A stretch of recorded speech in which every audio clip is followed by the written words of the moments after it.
on our list because that team at number one has the ultimate X factor. Yeah, you're Michael right about that. Jeffrey Jordan. You're talking about the 1995-1996 Chicago Bulls featuring Superman, Michael Jordan, Batman, Scottie Pippen, and Rodman, Dennis Rodman. Shout out to the Worm. Hey, and don't forget about Tony Kukoc now. He was Sixth Man of the Year. Yep, coming off the bench for them. So what we have here are two players, Jordan and Pippen, who made the All-NBA first team and the All-NBA defensive first team. And then we have a player, Dennis Rodman, who led the league in rebounds and also was first team All-NBA for defense. If my math is right, that's three players who made All-NBA first team on defense. We think of the great offensive skills of Jordan and Pippen, but man, oh man, they were a defensive powerhouse. They started the season 41-3, and they finished it 72-10 in the regular season, and then came the playoffs. Yeah, the team had a saying, 72-10 don't mean a thing without that ring.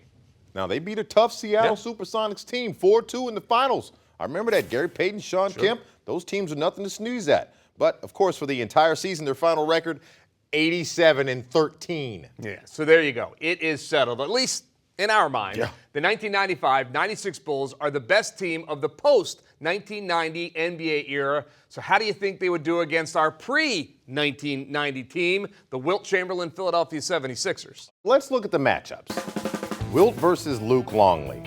Sorry, Luke. Wilt wins that one by a country mile. You know, everyone talks about the rebounding prowess of Rodman, but as we said before, Wilt was pulling down 24 a game that year. So I'll ask you, Scottie Pippen versus Chet Walker. Ooh, Chet, you were good, but you weren't that good. All right, Ron Harper versus Wally Jones. Very different players. Jones, more of the slick, traditional ball-handling point guard, and Harper, more of a defensive role at that point in his career.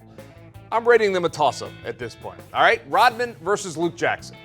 Now, Luke, he was a nice player, but Rodman wins, period. And I have to say this because it's part of what we're doing. Michael Jordan versus Hal Greer. Look, Greer was a great player, made the Hall of Fame, but no one is Jordan. Advantage, Michael Jordan.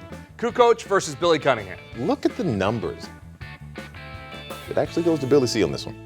You know what? I agree with you there. It is a close call as to which team is the best. What do you think? You already know you can talk about all manner of other things and factors and all kind of equations that we can pull out. But when it really comes down to it, anyway. Michael Jeffrey Jordan is the difference maker, ladies and gentlemen.